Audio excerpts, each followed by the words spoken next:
Okay, well, these next two sessions are sort of the thing that I'm known for, or infamous for.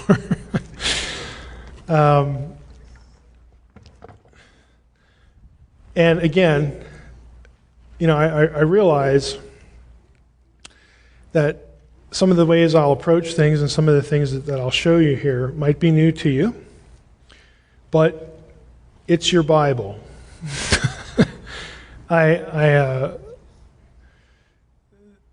I just don't believe that people should be protected from their Bible.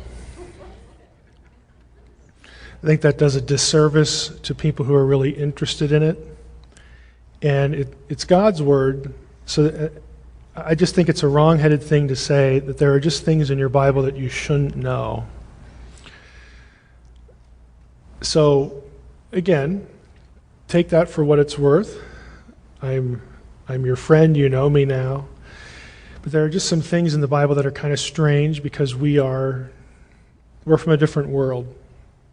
We process the text that we read, in some cases filtered through translation. We process it in a different way than an ancient Israelite would have.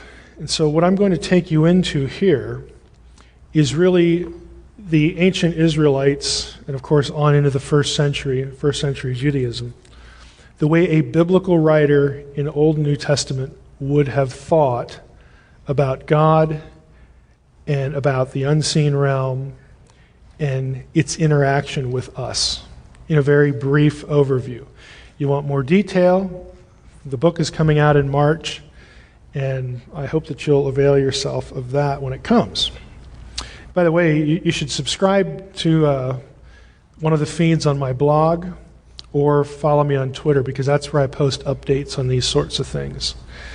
So, Divine Counsel Worldview, Old Testament cosmic geography and salvation's plan in biblical theology. Again, this is going to be a real quick overview. I just want to give you sort of a feel, the lay of the land, so to speak, in how a biblical writer would have looked at their world in terms of its relationship to the unseen realm. So here is Psalm 82, which, if you followed me for any amount of time, you know that this is an important passage. For me personally, it was sort of a turning point for me in my thinking when I first really was confronted with this in graduate school. And it became a focal point of my dissertation, and really that was 10 years ago, 15 years ago if you count the start of the dissertation. And it's sort of been this endless fascination since. We have in Psalm 82, looks like a very straightforward verse. God has taken his place in the divine council. In the midst of the gods, he holds judgment. Now, what this slide shows you, and I hope you can discern it visually, is the word God, the first word in the verse, is sort of highlighted in blue, and then there's a column of information underneath. I don't think this is going to reach, but it's not. I'll get my little mouse here, right here. There's a column right here, and this shows you that the English word God is translated with the Hebrew word Elohim. Okay, it's a very familiar term for God. Occurs over 2,000 times in reference to the God of Israel. The second half of the verse, gods, is now selected, plural, and it's the same word, Elohim. So here you have the same word, Elohim, occurring 2 times in one verse, and the first instance is translated singular, and the second instance is translated plural. This is a good translation of Psalm 82:1. We know that the first one should be translated singularly because has taken his place in Hebrew, pardon the grammar spasm, is a singular participle, and so that informs us that the subject of that participle, which is Elohim, should be translated singular. Hence, capital G-O-D. The second one, though, is a noun that it is at the end of a prepositional phrase, in the midst of. You can't be in the midst of one And so it needs to be translated plural. Plus we have this thing called a council, and councils are a group.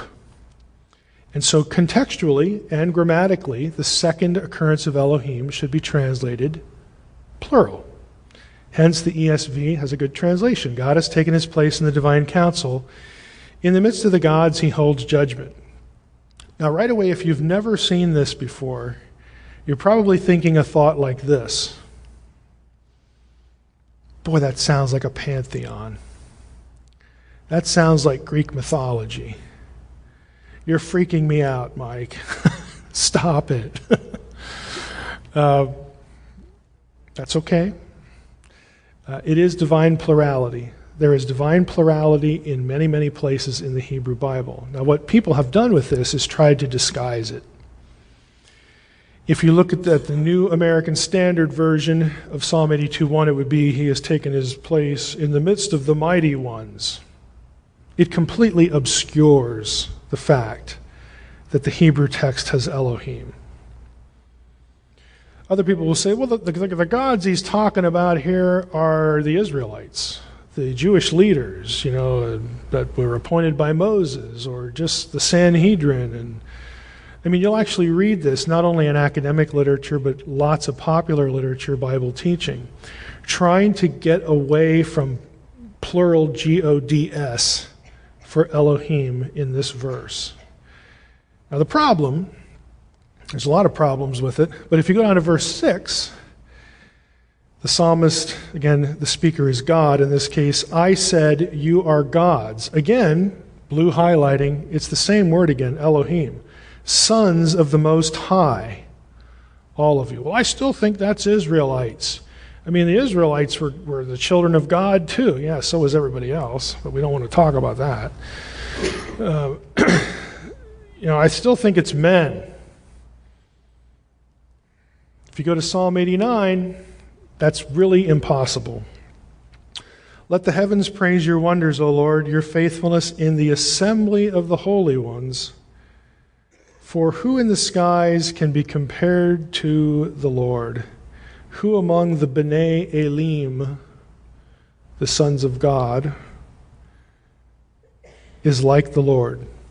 Now, unless you're willing to say that somehow in biblical theology, God appointed a group of Jewish men to rule the earth from the skies, you got a problem. It's just absurd. I understand the impulse, again, to try to do something with this verse. But I'm going back to my advice, just let the Bible be what it is. What you have here is really going to be a worldview problem, not a theological problem. And one of the things that comes up right away is, well, how can we have Elohim plural? How can we have gods running around or floating around or whatever gods do? How can we have that as part of our supernatural worldview? When you have passages that say, God, it says, there's none besides me, there's none like me, besides me there's no other, so on and so forth. Well, I'm going to suggest to you that those phrases are not denials of existence of the other Elohim. Because Psalm 82 says God is presiding over them. He doesn't preside over a group of beings that don't really exist. Okay, that is just sort of absurd too. Okay, they're not statements of non-existence for other Elohim. They are statements of Yahweh's incomparability compared to other Elohim. And you say, well, how do we know that? Well, we know that because these denial phrases occur in chapters of the Old Testament. Deuteronomy 4, Deuteronomy 32 are the more obvious ones, especially Deuteronomy 32, where the biblical text explicitly says there are other gods. So if one verse says there are other gods, and they're real divine beings, spiritual beings, and then another verse has, there's none beside me, no, not one, or none like me. You either have a blatant contradiction, or you have a statement of Yahweh's incomparability compared to any other spiritual being. And we'll talk about what Elohim means in a moment. My favorite examples here are Isaiah 47, 8 and 10, and Zephaniah chapter 2. The very same phrase, "there's none beside me," occurs in these passages where, respectively, Babylon and Nineveh in the Zephaniah passage says that about itself or herself. Babylon says, "I'm great Babylon, there's none beside me." So in other words, is Babylon claiming that no other cities exist in the world?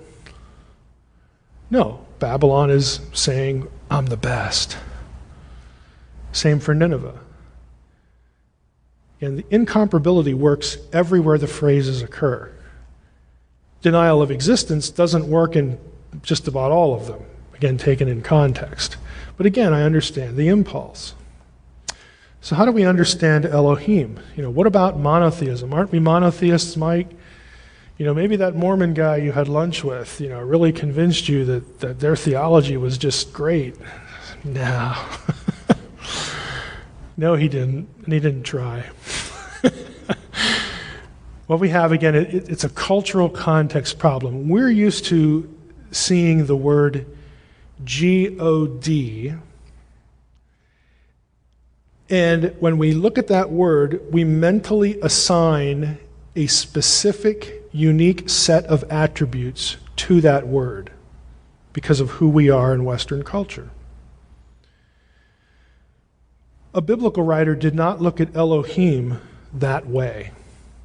A biblical writer did not think Elohim and think that word goes with a specific set of attributes that only one being has. Elohim wasn't about attributes.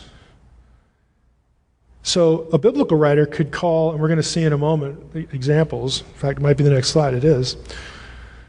A biblical writer, just think about this. The biblical writers refer to half a dozen different things as Elohim. That alone should tell you that the biblical writer is not assigning or attaching a specific set of attributes to that term. For instance, we have the God of Israel, Psalm 82, and lots of other places, the gods of the council, Psalm 82, gods of various nations, Ashtoreth, Chemosh, Milcom, they're all called Elohim. Demons, Shadim, in Deuteronomy 32:17 are called Elohim. The disembodied human dead, this is the story of Samuel with the medium at Endor. And Saul says, "Hey, I want to talk to Samuel. Can you bring up Samuel?" Because Samuel has died. And he wants to contact the dead. So he goes to this woman's house. And to make a long story short, she does so. And when she sees Samuel, who we later find out is Samuel, appearing, she says, in verse 13, "I see Elohim coming up out of the ground." And Saul says, "What does he look like?" Okay, what does he look like? Refers to a singular individual, in this case, the dead Samuel. And she says, "Well, he's kind of wearing this and that, and looks like it." Saul goes, "That's him. That's him." And they have a conversation. And we know it's him because of what Samuel tells Saul. First, he's grumpy. "Why have you disturbed me?" And then he says, when Saul explains, "Help. I'm in big trouble." He reiterates the revelation that God had given to him earlier about the demise of Saul's line. Basically, he says, "You and your sons are going to die today. Sorry, but that's the news." Why would a biblical writer, again, use this term of many different things? Angels, and I would say really what Genesis 35:7 has in mind is specifically the angel we talked about in the last session. Again, in that case, referencing God, but yet that second figure. Why would a biblical writer do this? Were biblical writers really polytheists? See, that's what liberal biblical scholars will say. Well, this must mean they're polytheistic. again, missing the fact that to an Israelite, really, so in other words, an Israelite, really wouldn't distinguish between the God of Israel and Aunt Rebecca, who just died like 2 months ago, and now she's in the afterlife, the underworld, and that's where those Elohim are. So there's really no attribute difference between the deceased human dead and the God of Israel. The God of Israel's on par with demons, other gods. They wouldn't say that at all. Again, the liberal critic makes the same mistake that the evangelical makes in getting nervous about divine plurality language. To understand it, you have to realize that a biblical writer is not assigning a set of attributes to this term like we assign attributes to God. It's a cultural disconnect. So what does Elohim mean? I like to explain it this way. You called something an Elohim to label it as an inhabitant of the spiritual world, the world of the disembodied, the non-human world. If you're an Elohim, that's where you belong. That's your address. Okay, that is your proper domain, not the world of men, but this other realm, the unseen spiritual world. Anything in that realm was an Elohim. Yahweh is an Elohim, but no other Elohim is Yahweh. That's what an Orthodox Israelite would have believed. If you walked up to Abraham and said, "Hey, Abraham, are there more than one Elohim?" He'd say, "Well, duh." Of course. And he says, so they're kind of all the same, they're kind of interchangeable, just like, one's as good as the other, and then he probably would have punched you in the nose. Okay, that is not what he's thinking. The God of Israel is different, is distinct. He is what I would refer to as species unique among Elohim. And the Hebrew Bible makes this point in a number of ways. Only Yahweh is the creator. Only Yahweh is the sovereign. Only Yahweh is the one who deserves worship. In fact, Psalm 29 says to the other Elim, worship the Lord, worship Yahweh. Only he deserves worship. Only he, again, is just the master sovereign. Yahweh is distinguished with other vocabulary from the Elohim. But the term itself has nothing to do with attributes. So Yahweh, he is in charge of all other Elohim. Now some of those have rebelled. They're in a state of rebellion against him. Others are loyal to him. Just think of the heavenly host. That's what we're talking about. The members of the unseen spiritual world. So you have, all these inhabiting the same realm. So if you wanted to look at the council, again, this is just a quick overview. The whole council is composed of Elohim, spiritual beings. And they're distinguished in terms of rank and authority and power, responsibilities, whatever. We're not given a very full picture, but we are given the structure. They're distinguished from each other by virtue of basically what they're supposed to do. At the top, we have Yahweh, or the Godhead, and I believe in an Israelite Godhead, as you now know, an Old Testament Godhead. Sons of God is a term of high-ranking authority and position. We'll find out what the sons of God were supposed to do. Sons of God is also, again, just a term that would be used for Yahweh's immediate sort of household in a governing sense. I think the best illustration of this is actually Pharaoh. Pharaoh means, in Egyptian, it's per-a'a in Egyptian. It means great house, great household, the highest administration, the highest administrative unit is Pharaoh and his immediate household. That's why the pharaohs would give high positions to their kids and their relatives and things like that. And it's the same sort of feel here. Yahweh's household, There's a certain number of them. Everybody in Egypt was a human and an Egyptian, but only certain of them were selected for certain jobs. The inner circle. That's what the sons of God are, in many cases, in the Old Testament. Malachim, what we think of as angels, that's what the term malach is in Hebrew, a messenger, an angel. Angelos in Greek, angel, messenger. Angel is basically a job description. It's not a term that's really used ontologically to distinguish what this being is as opposed to other beings. They're all Elohim, but some of them, their job is to convey information. Send messages, give messages, take messages, receive messages. They're errand boys, divine gophers, okay? However you want to think, it's a job description. Okay? They don't quite have the rank in terms of their job that others do, but they're still all Elohim. So this is how the cosmos is directed. You'll see passages, again, that talk about ones that are loyal, ones that are disloyal. The really neat thing about biblical theology, and we won't get into this today, but certainly in the book and stuff that's on the blog, is that it was God's intention from the very beginning to have humans included in this. This is why Eden is the home of God and the home office of God. God wanted a family. He wanted a human family, an embodied family, to go with his family of non-human beings, all in the same place, this place called Earth that he made.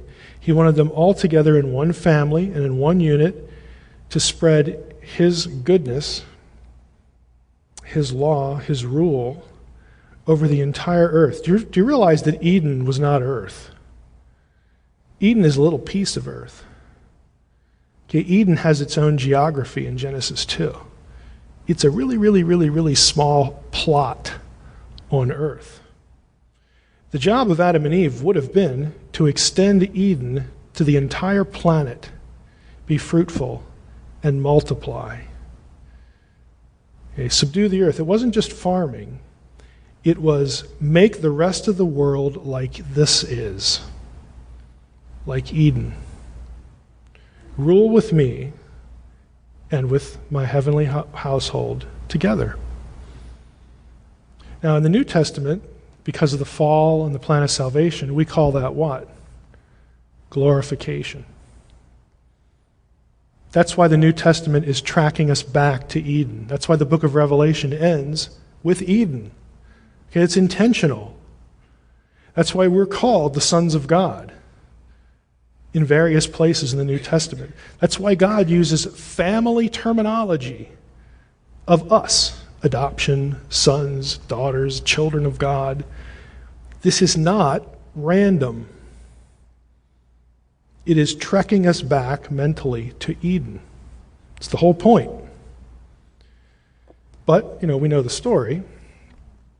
How it was interrupted.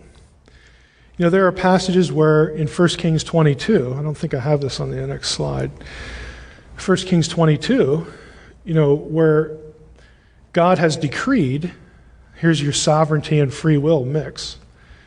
God decrees in 1 Kings 22, well, it's time for Ahab to die. I am so sick of that guy. It is time for him to go. And the prophet Micaiah relates, he says, I looked up in heaven and I saw, and it's a divine council meeting, and God's there, time to get rid of Ahab. And he says, how do we want to do that? And it says, well, one spirit said this, and others said that, and they went back and forth, and the spirit of the heavenly host steps forward and says, ooh, I got an idea. Why don't I go down there and be a lying spirit in the mouth of all his prophets, and we'll get him to go up to this battle, and then he'll die. God says, yeah, that'll work. Get it done. Good job. In other words, God makes a decree, but he leaves it up to his agents to make it happen. Now, if they'd have come up with a bad idea, because they aren't God, let's face it. If they come up with a bad idea, it's like, it ain't going to work. Next. I'm giving you an opportunity to fulfill, to bring to pass something that I am going to have happen. How do we get it done? Frankly, that's what God has us do. Couldn't God just like swoop down here and save everybody and like pull out all the elect and just sort of dot everybody's head who's elect and, well, that takes care of the plan of salvation. Now what's next?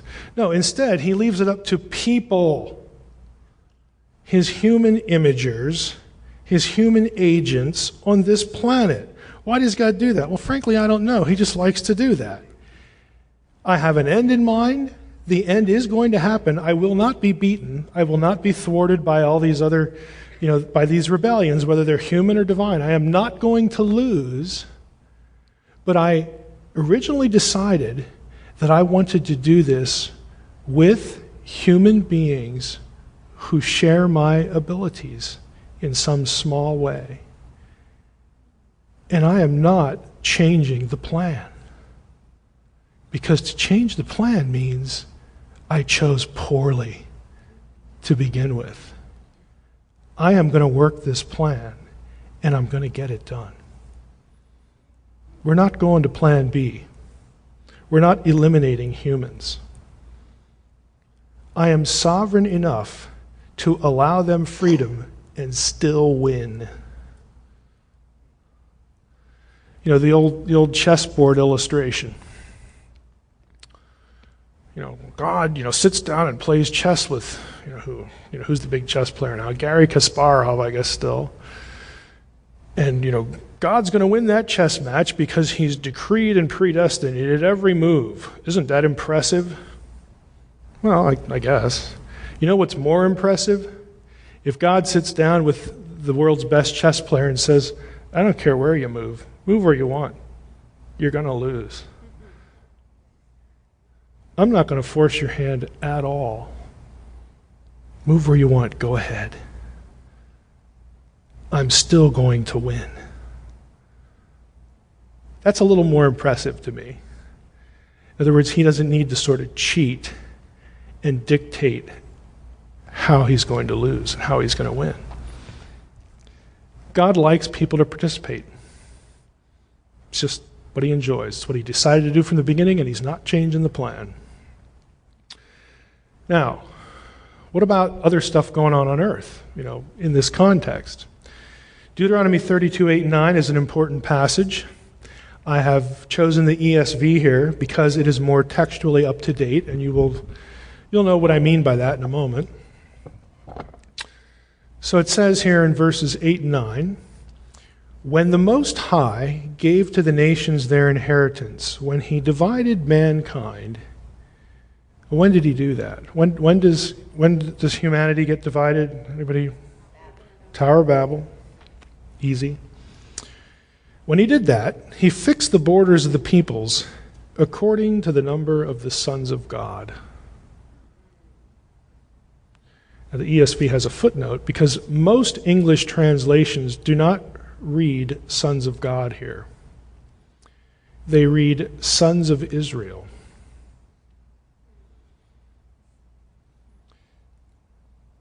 He fixed the borders of the peoples according to the number of the sons of God, but the Lord's portion is his people. Jacob is his allotted heritage or inheritance. Now, what's going on here? Well, here's the story. We come out of the flood. God has told, he reiterates the covenant with Noah, be fruitful and multiply, the Edenic, language there. And says, now I want you to disperse the earth, over the earth, be fruitful and multiply, so on and so forth. And what do? Let's build a tower so that we can make a name for ourselves. And you say, well, what is that? Well, it's understandable if you know what a ziggurat was. Mesopotamia, the context is Babylon. Those were the man-made towers, ziggurats. And some scholars think that this particular one is something that's still standing, at least part of it. A ziggurat was a place, it was associated with a temple complex. It was a place that you built to summon the deity to you. because this is what temples are for. You're building God a house. Hey, we built you a house. You need to live here now. And you come here, and then we can have a relationship. What do you say? And God says, I don't really think a whole lot of that idea. But this was the logic in the ancient Near East. This is why you built temples. You brought the deity to you. You made an idol. They weren't idiots. They knew that this idol that I just made and fashioned and sort of put my little stamp on there so people would know where to buy the next good one. We know that didn't make me. We get that, even though the prophets love to make fun of them like that. But what they really believed about an idol was that this is a thing that we imagine our deity is in the form of, and we put this in shrines or specifically in temples so that the deity will come down and inhabit it. We'll make it alive, and we will consider it alive. This is why they performed things like the opening of the mouth ceremony on their idols, because you need to have mouth open. They would open the nostrils because you need to breathe. That was their conception of being alive. So they did this little ritual, and they assumed that the deity is going to inhabit this thing now. And what's the logic of it? You're localizing the deity. Because now you can barter with it. Yeah, I'm giving you all these offerings, all this neat stuff. In return, could you please do this, that, and the other thing? This is part of the logic of the prohibition against making graven images of God. Yahweh will not be localized. I will not be told where to report. I will not be tamed. I decide where I show up and when and why. You don't. And so this is an offense. Again, in the logic of the day, the act of building this tower is an offense. And God says, had enough of this. Thought the flood was sufficient. Don't want to do that again. I said I wouldn't. So what we're going to do is we're going to disperse the nations. And you don't want me to be your God? You don't want me to be in control here? Fine. I'm going to give you what you've asked for. I refer to this as the Romans 1 event of the Old Testament. God gives them what they seem to be asking for and says, you and I no longer have the relationship that we did prior to this point. I'm going to put you under the authority of other gods, lesser beings that work for me. They are not supposed to seduce you to worship themselves. I'm going to create my own people now, which is why in the very next chapter, God does what? He calls Abraham. I'm abandoning you. I'm disinheriting you. I'm going to give you what you want. We'll see how that works. Doesn't work well. We'll see how that works. And now I'm going to create my own people. I'm going to start over. But in the same breath that he does that, in the covenant, he says to Abraham that, through you, all families, all nations of the earth will be blessed. So he hasn't completely forgotten them. Somehow his own people, Deuteronomy 32:9, his own portion, is going to be the conduit through which the other ones come back to him. At least that's the plan. That alone, the biblical story tells you that Deuteronomy 32:8 should not say sons of Israel. Now, I've done a fancy academic paper on the textual criticism of Deuteronomy 32:8 and the sons of God. There is actually no manuscript support in favor of sons of Israel. Sons of God in the ESV is correct because it's what the Dead Sea Scrolls say. It's the oldest text we have. But you don't need all that. Why can't it be sons of Israel? Why can't sons of Israel make sense? Because Israel didn't exist at Babel. It didn't exist. That's why Israel is not in the table of nations that get divided in Genesis 10. Go look, it isn't there because it doesn't exist. This is the biblical cosmic geographical framework. This is the rest of the Old Testament. You look at the table of nations, here's the biblical world.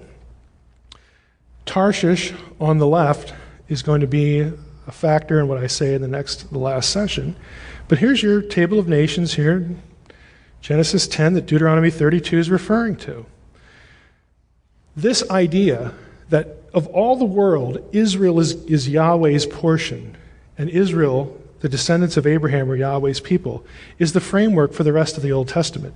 It's why the rest of the Old Testament is Yahweh against the gods, because they turn out to be corrupt. If you read through Deuteronomy, here are the verse references, Deuteronomy 4. God says, don't worship the host of heaven. Deuteronomy 17, if I abandon you, it's because you've worshipped the host of heaven, the stars of the sky, the sons of God. Deuteronomy 29, you get all the way to Deuteronomy 32, 8, 9, then verse 17, it says, well, that's what they did. They worshipped Shadim, demons, who are gods. They worshipped Shadim, not Eloah, not God. They worshipped gods that they had not known, that had no relationship with them. They get seduced.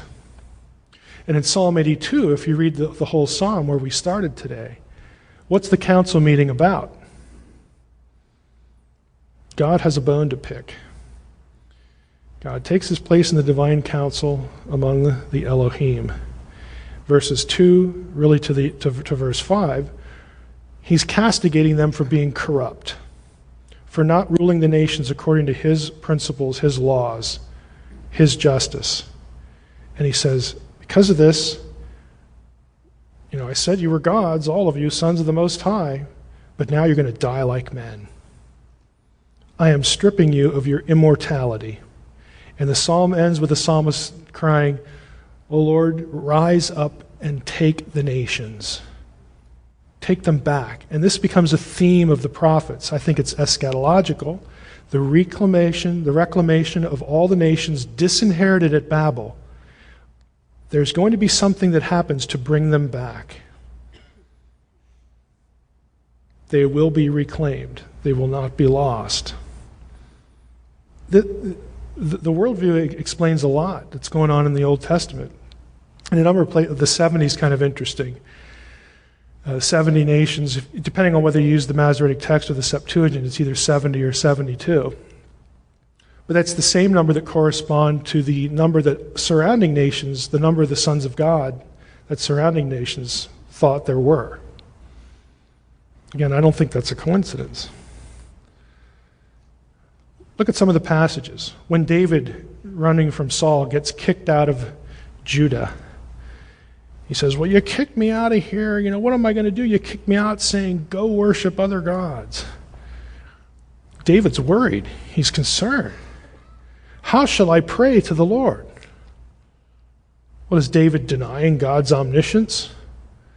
No. He has a sense that if I want to worship Yahweh, I have to be in his land. I don't want to be anywhere else. I don't want to be where the icky other gods live. Who wants that? 2 Kings 5, Naaman the leper. Great story. Naaman has leprosy.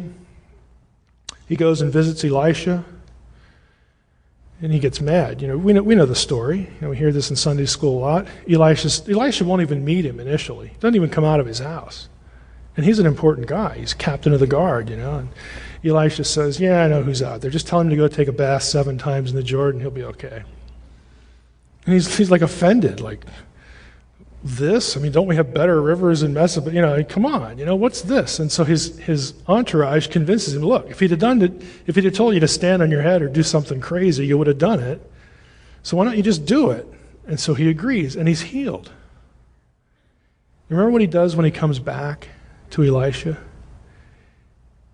He says, now I know who God is. I know that Yahweh is the God of gods. And then what does he ask Elisha for? He says, pardon me, but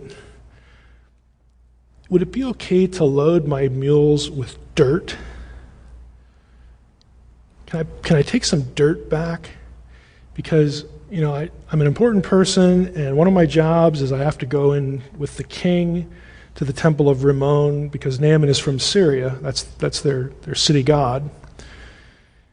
And I just have to do that, and I'd like to take some dirt with me. Why does he ask for that? Because this is Yahweh's turf. It's holy ground. And we're not told what he wants to do with it. Is he going to put a little bit in the pockets? Is he going to spread some out when he walks in there? We don't know. But he has this sense of loyalty now to the God of Israel, and he does not want to tread on the ground of a foreign deity. It's just too bad that's where he lives. And so what does Elisha say? Sure, go ahead. That'll work. No problem. Take all you can carry. Again, it's just a totally different worldview. When the Philistines, there's this wonderful throwaway line, the Philistines, they get the ark and they take it to the temple of Dagon.